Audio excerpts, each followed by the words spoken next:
혹시 뇌과학에 대해서 들어보신 적 있습니까? 네. 뇌과학에 대해서 연구가 이제 많이 이루어지면서요. 저기 화면에 나온 것처럼 수많은 뇌에 관한 책들이 발매가 되었습니다.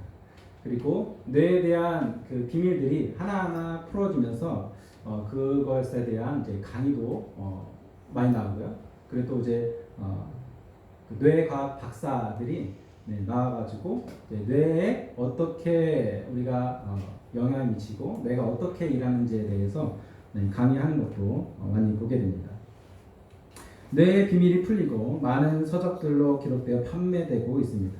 이 뇌에 관한 책들과 뇌 과학 박사들이 말하는 이 뇌에 적용되는 핵심이 세 가지가 있습니다. 사실 어려운 용어들이 굉장히 많아요. 근데 이런 것들을 다 이제 뒤로 하고 핵심이 딱 세 가지 있습니다. 첫 번째가 무엇이냐면 눈으로 보는 것입니다. 그리고 둘째가 입으로 말하는 것.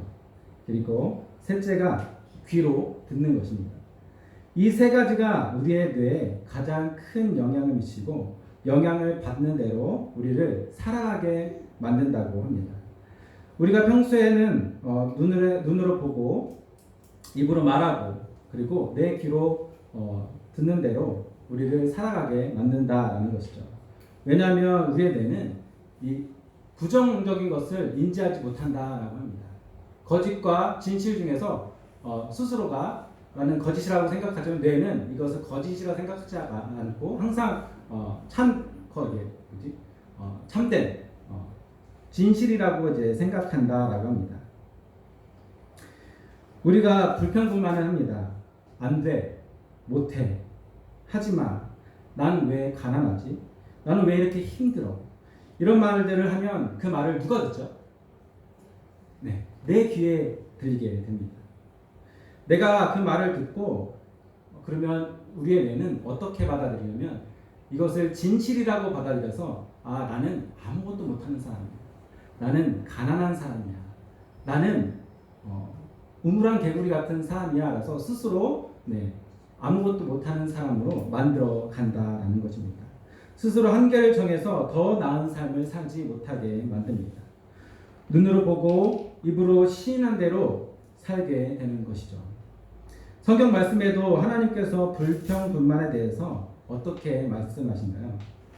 하나님께서 가장 싫어하는 것 중에 하나가 바로 불평불만입니다. 그리고 그 속에는 뇌에 대한 이 비밀이 숨겨져 있습니다. 민수기 14장 28절 함께 읽어보겠습니다. 시작. 그들에게 이르기를 여호와의 말씀에 내 삶을 두고 맹세하노라. 너희 말이 내 귀에 들린 대로 내가 너희에게 행하리니.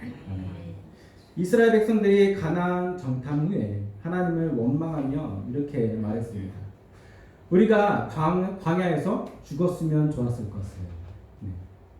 그 이후에 어떻게 되었죠?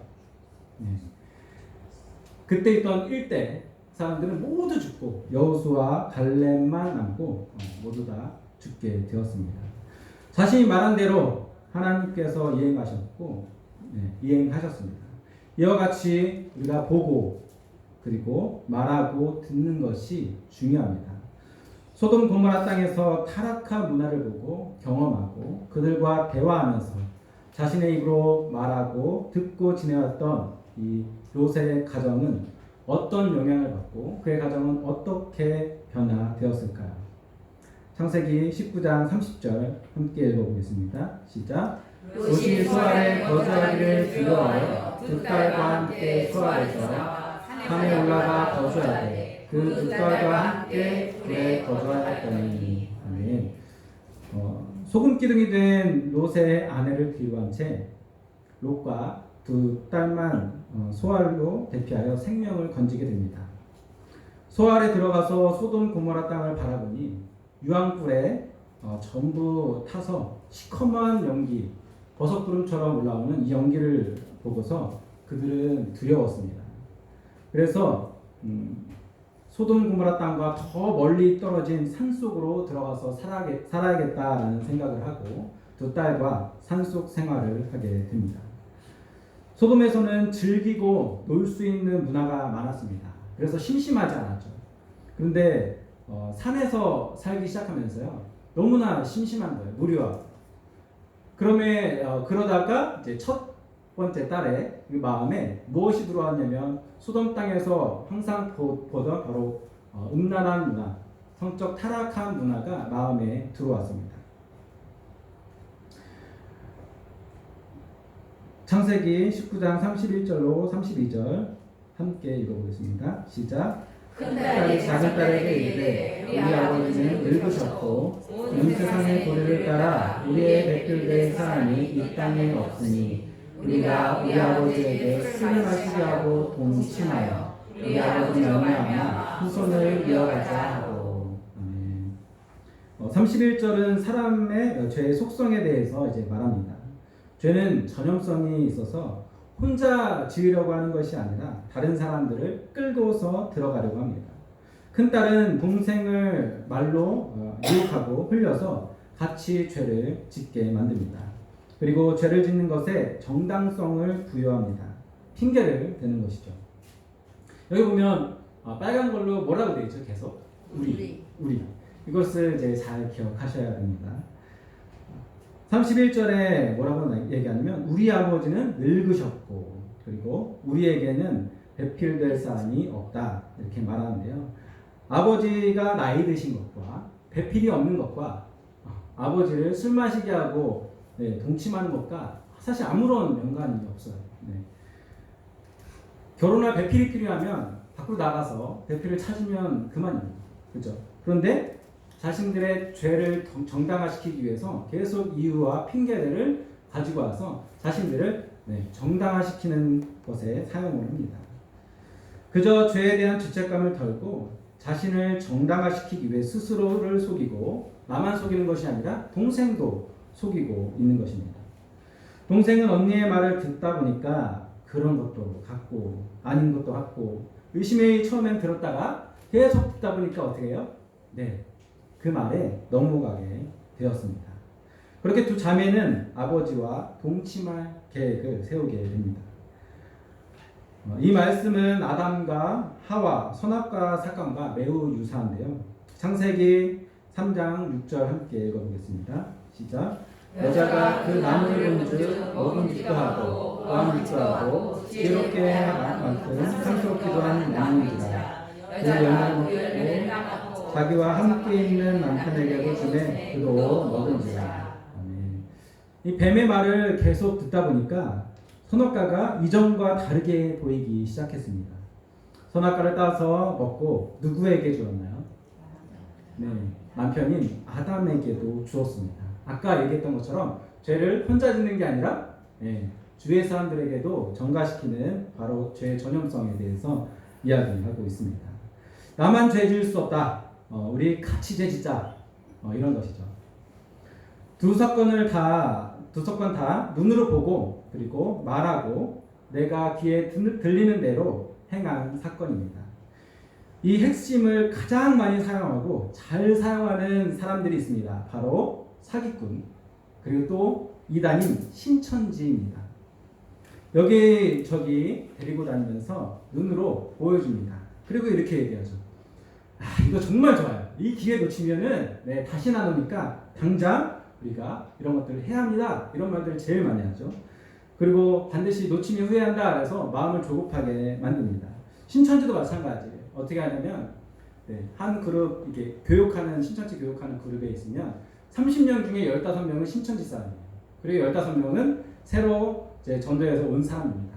그럼 15명이 무엇을 계속 얘기하냐면 야 신천지 이렇게 좋아 저렇게 좋아 신천지는 이런 일들 너무 많이 해 이만희 어떤 사람이야 이런 얘기를 계속 하다 보면 그 듣고 있던 15명이 정말 그런 사람인가 그런 것인가 라는 마음이 들게 되면서 그 신천지에 빠져들게 되는 것이죠. 성경에는 이제 그 창세기 19장 33절 함께 읽어보겠습니다. 시작. 그 밤에 그들이 아버지에게 술을 마시게 하고 큰딸이 들어가서 그 아버지와 동침하니라. 그러나 그 아버지는 딸이 눕고 일어나는 것을 깨닫지 못하였더라. 딸들이 준 술을 마신 롯은 큰딸이 자신과 동침한 사실을 모를 정도로 이 만취해 있었습니다. 술 좋아하시는 분들에게 술 좋아하시는 분들이 항상 하는 말이 있죠. 네. 성경에는 술 마시지 말라는 말은 없다. 네. 뭐라고 얘기하냐면 술 취하지 말라고 말한다. 술은 마시고 취하지만 않으면 된다라는 것입니다.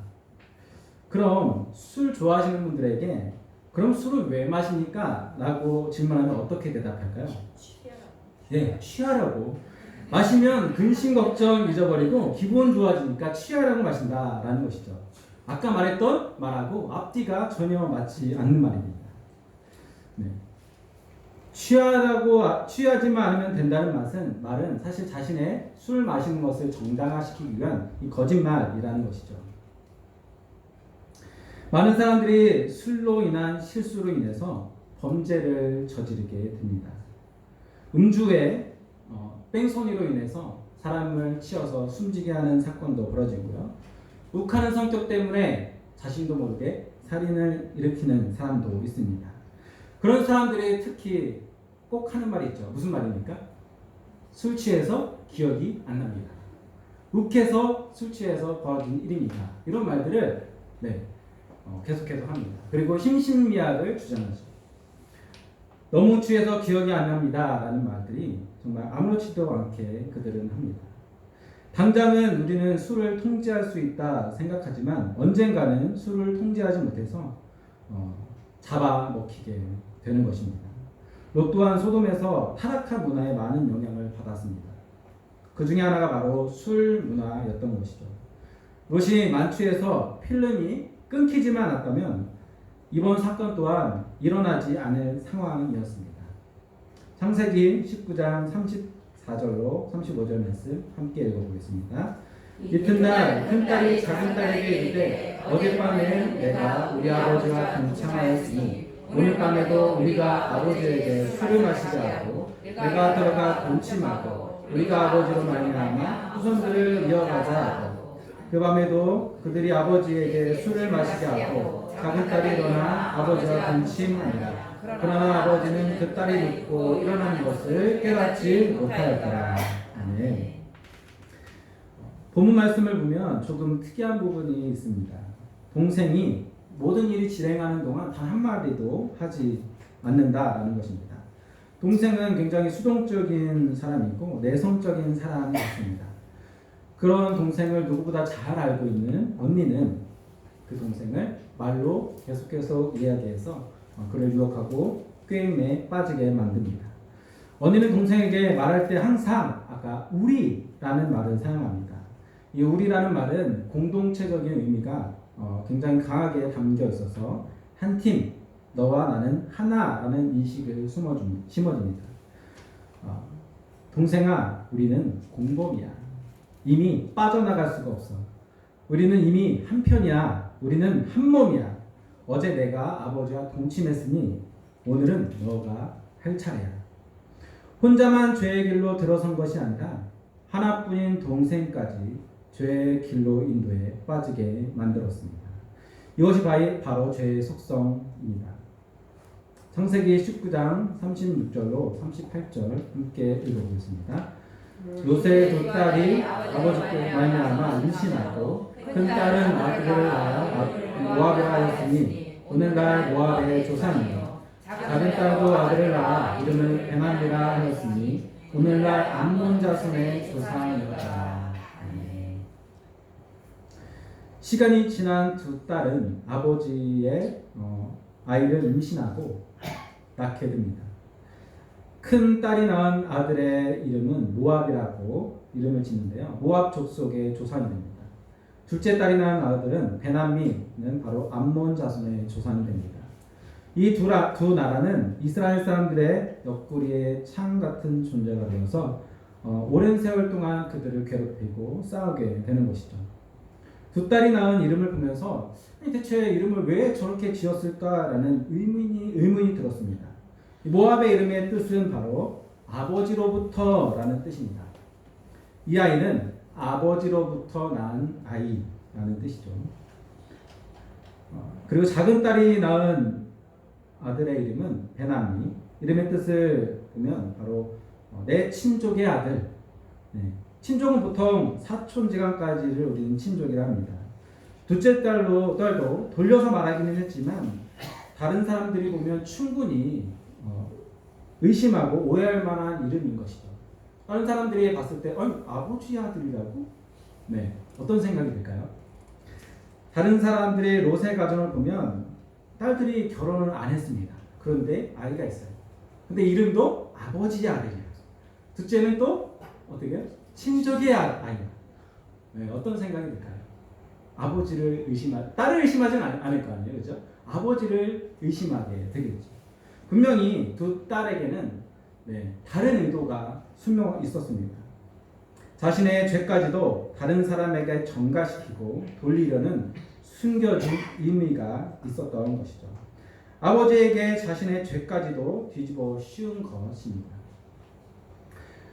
롯의 가정을 보면요, 우리가 살아가는 이 환경과 평소에 보고 듣고 말하는 것이 우리의 삶에 얼마나 큰 영향을 주는지 보게 됩니다. 그리고 제 속성도 알게 되었습니다. 제가 친구들이 사실 굉장히 많았습니다. 고등학교 때부터 친구, 그리고 제가 이제 신앙생활을 하기 전에는 이제 술 그리고 호프집에서 오랫동안 이제 일을 하면서 이 술 문화에 굉장히 많이 빠져들게 되었습니다. 그러다 보니까 만나는 친구가 다 어떤 친구죠? 술 좋아하는 친구, 그리고 게임 좋아하는 친구였습니다. 한 10명이 이렇게 모여요. 그러면 대화 내용이 다 어떤 내용이요? 술에 관련된 거, 게임에 관련된 거, 그리고 남자들이 또 술 이런 거 들어가면 하는 말, 여자에 대해서 얘기하는 거. 이게 끊이지가 않는 거예요. 1년, 2년, 3년, 4년, 5년이 지났는데도 여전히 똑같은 얘기만 하고 있었습니다.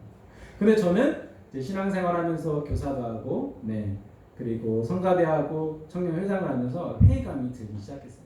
나는 왜 삶이 변하지 않느냐라는 의문이 들었고, 어느 날 청년부에서 기독교 박물관을 가게 되었습니다. 그리고 그 기독교 박물관에 사진들과 그 기독교 선배들이 했던 행적들이 잘 나열되어서 적혀 있었어요. 그것을 쭉 보는 중에 갑자기 이런 생각이 들었습니다. 저들의 삶은 나와 뭐가 다르기 때문에 저렇게 하나님 앞에 쓰임받고 살았을까? 나는 왜 이렇게 전혀 삶이 변하지 않고 이렇게 사는 걸까라는 의문이 들었고, 계속 그 의문을 가지고 보는 상황에 따라서 그들이 어떻게 살았는지를 보게 되었습니다. 그들은 항상 새벽 4시에 일어났어요. 하루에 5시간 이상을 안 자더라고요. 수없이 많은 시간을 사람들에게 전도하고 아픈 사람 있으면 치료하고 내 일처럼 도와주고, 그러나서 거의 12시가 다 되어서 잡니다. 그리고 또 새벽 4시에 일어나서 새벽 기도하고 또 사람들을 위해서 사는 그들을 보면서, 야, 저들은 항상 저렇게 보고 말하고 생각하는 대로 살아가고 있었구나라는 것이죠. 그러려면 어떻게 해야 될까라는 생각이 들어서 이제 나의 환경을 바꿔야 되겠다라는 생각이 들고, 그렇게 술 좋아하는 친구들을 한 명씩 만나지 않게 되었습니다. 그래서 지금 친구는 사실 안 한 친구가 없습니다. 그런데 저에게는 누가 있죠? 성도분들이 있고, 그리고 동기들이 있고, 그리고 같이 이제 사역하시는 목사님 분들이 있기 때문에 저는 이제 이전과 다른 삶을 살아가게 되었다라는 것이죠. 아멘. 우리가 평소에 어떤 것을 보고 말하고 듣느냐에 따라 우리의 삶은 완전히 달라지게 됩니다. 아멘. 내가 신앙생활하는데도 여전히 나의 삶은 변하지 않는다. 예전 그대로다. 이 이유는 나는 여전히 예전의 환경에 그대로 있고, 부정적인 생각을 하고 부정적인 불평불만의 언어 습관이 그대로인 것입니다. 여전히 좋아했던 것들을 여전히 좋아하고 있고, 하나님께서 싫어하는 것들을 여전히 나는 끊어내지 못하기 때문에 우리는 우리의 삶이 변하지 않는 것입니다. 롯의 가정처럼 되지 않고 더 나은 삶, 하나님께서 기뻐하시는 삶을 살기 위해서는 우리는 어떻게 해야 할까요? 우리가 보는 것을 주의해서 봐야 합니다. 환경을 바꿔야 합니다. 이전에 좋던 것을 끊어내고 부정적인 언어 습관을 바꿔야 합니다. 아멘. 그리고 우리 입술에서는 항상 선한 말을 갖고 격려의 말을 해야 합니다. 나의 삶은 그래야 나의 삶이 편하고 우리의 가정의 삶이 편하고 내 주의 삶도 주의 사람들의 삶도 그렇게 편하게 되는 것입니다. 우리가 보고 말하고 듣는 것을 통해 정말 하나님께서 기뻐하시는 삶을 사는 우리 물된 동산교회 성도님 되기를 예수님의 이름으로 축복하고 기도합니다. 아멘. 사랑해 주님 감사합니다. 주님, 우리 그리스도인들이 살면서 눈으로 보고 저희 입으로 말하고 시인하며 귀로 듣는 것이 얼마나 중요한지 깨닫게 됩니다. 이 시간 주님께서 함께 하셔서 우리의 옛 것을 버리고 새 사람으로서 새 구대에 저의 모든 것을 감안할 수 있는 은혜를 베풀어 주시옵소서. 그리고 나만 변하는 것이 아니라 내 가정도 그리고 내 주위 사람들도 주님의 은혜 가운데 늘 변화될 수 있는 주님의 역사가 나타날 수 있도록 인도하여 주시옵소서. 감사드리며 예수님의 이름으로 기도합니다. 아멘.